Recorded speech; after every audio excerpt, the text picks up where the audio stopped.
ముఖ్యమంత్రి రేవంత్ రెడ్డి సూచనలతో Muthyampet sugar factory పునరుద్ధరణ ప్రయత్నాలు మొదలుపెట్టామని మంత్రి శ్రీధర్ బాబు తెలిపారు. కాంగ్రెస్ ఎంపీలను గెలిపిస్తే తమ ప్రయత్నాలకు మరింత బలం చేకూరుతుందన్నారు. పని చేయాలన్న సంకల్పం ఉంటే ఏ పనైనా సాధ్యమేనంటున్న మంత్రి శ్రీధర్ బాబుతో మా ప్రతినిధి శ్రీనివాస్ ఫేస్ టు ఫేస్. చెప్పండి, ఇప్పుడు పునరుద్ధరణ కమిటీ కోసం ఈరోజు రైతుల నుంచి ఇటు తీసుకోవడం జరిగింది సలహాలు సూచనలు. ఎట్లా ఉండబోతుంది సార్ రానున్న రోజుల లోపల? మీరు అంటే ఏమని ప్రణాళికలు చూపండి. మాది ఒక సిస్టమేటిక్గా ప్రణాళికబద్ధమైన ఒక కార్యాచరణ తీసుకోవాలని ప్రభుత్వ ఉద్దేశం.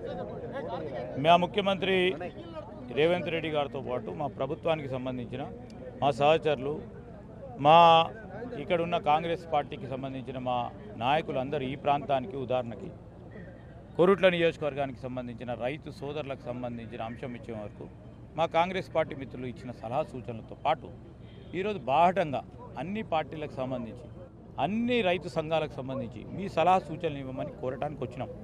మా అధికారులతో వచ్చినాం, వారు కూడా విన్నారు. చాలా 3.5 గంటల పాటు జరిగిన ఈ డిస్కషన్స్లో దాన్ని ఏ విధంగా చేస్తే బాగుంటుంది, రైతులు ఈ విధంగా కోరుతూ ఉన్నారు, ఏ విధంగా ముందుకు నడవాలి, లాభదాయకంగా ఈ ఫ్యాక్టరీని ఏ విధంగా తీసుకురావాలి, దానికి తోడు రూపాయి లాభం వస్తే 2 రూపాయలు ఏ విధంగా చేయాలి, ఇవన్నీ చేస్తే ఫార్వర్డ్ బ్యాక్వర్డ్ ఇంటిగ్రేషన్ ద్వారా ఏ విధంగా ఈ ఫ్యాక్టరీని తిరిగి తెరిపించి అందరికీ మేలు జరిగే విధంగా ఒక కార్యాచరణ తీసుకోబోతా ఉన్నాం. ఆ క్రమంలోనే రైతుకు చెప్పినాం, నిబ్బరంగా ఉండండి, ప్రతిపక్షాలు చెప్పే ప్రతి ఒక్క అంశాన్ని మీరు పక్కన పెట్టండి. ఈరోజు వాళ్ళకి ఎలక్షన్ ఉంది, మాకు కాదు. మా ప్రభుత్వం ఉంది, ఆల్రెడీ మా ప్రభుత్వం ఉంది. ఈరోజు రేపు పొద్దున పార్లమెంటు నియోజకవర్గానికి సంబంధించి కాంగ్రెస్ పార్టీ అభ్యర్థిని గెలిపిస్తే ఇంకా బాధ్యత పెరుగుతుంది. మాకు తిరిగి తెరిపించాల్సిన బాధ్యతతో ముందుకెళ్తాం. ఇంకో 200% బాధ్యత పెంచి ముందుకు తీసుకెళ్లే ప్రయత్నంలో అప్పుడు చెప్తాం. రేపు ఎల్లుండి వచ్చి మళ్ళీ చెప్తాం, మా కాంగ్రెస్ పార్టీ అభ్యర్థిని గెలిపియండి, మేము చెప్పిన మాటకి మాకు బలం చేకూరుతుంది.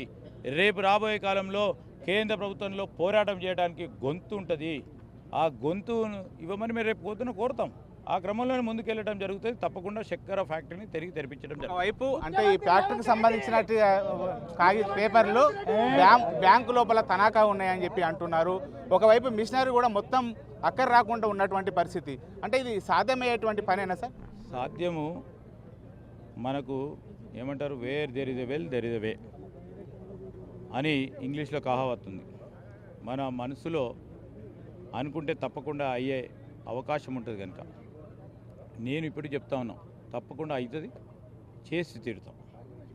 అతను ఖచ్చితంగా ఏదైతే కాంగ్రెస్ పార్టీ హామీ ఇచ్చిందో హామీ ప్రకారం ఇటు ముఖ్యమంత్రిగా అయ్యే తర్వాత ఖచ్చితంగా ముత్యంపేట షుగర్ ఫ్యాక్టరీని తెరిపిస్తామని చెప్పి మాట ఇచ్చాము. ఆ మాట ప్రకారం ఖచ్చితంగా నెల రోజు టైం తీసుకొని ప్రతి నెల కూడా ఇక్కడికి వచ్చి రివ్యూ చేసి అన్న మాట ప్రకారం ఖచ్చితంగా తెరిచే చూపెడతామని చెప్పి మంత్రి శ్రీధర్ బాబు గారు అంటున్నటువంటి పరిస్థితి కనబడుతుంది. కెమెరా పర్సన్ అంజితో శ్రీనివాస్, బిగ్ టీవీ, ముత్యంపేట నుండి.